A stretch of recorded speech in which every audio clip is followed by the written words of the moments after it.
جی doctor روبا. خبر ہے کہ جیل میں خطرناک اور ممنوعہ اشیاء فراہم کرنے والی خاتون گارڈ کو گرفتار کر لیا گیا اور ایک فون کال سے پکڑی گئی. تو سر یہ کہاں کا واقعہ ہے؟ اسکاٹ لینڈ، وہ برطانیہ.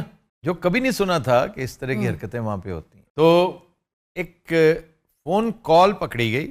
پتہ چلا کہ جب وہ پیرامیٹرز لگاتے ہیں نا، جیو فینسنگ کرتے ہیں، جی سر، کہ جی یہ یہاں سے گئی ہے. اس سیل تک پہنچ گئے. وہ اس بندے سے کہا بھی اپنا فون دکھاؤ. اس نے پس و پیش کی، انہیں یقین ہو گیا، فورینزک کروایا گیا. تو اس میں اس کی جو کنورسیشن تھی، اس کی chat, that was with one of the officers in side.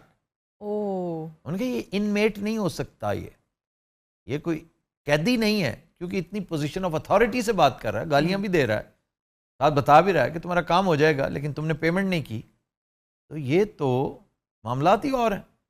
تھوڑی سی تحقیق جب ہوئی تو پتہ چلا کہ یہ خاتون ہے. تو کیا وہ خاتون گارڈ خود کسی مافیا سے لنک تھی؟ ظاہر ہے لنکڈ ہوتی ہیں نا، یہ ان کے نمائندے ہوتے ہیں. پھر موصوفہ ساتھ ہی ساتھ اپنا رومانس بھی لڑا رہی تھیں. She had a boy friend also. In the jail? جی ود ان دا جیل.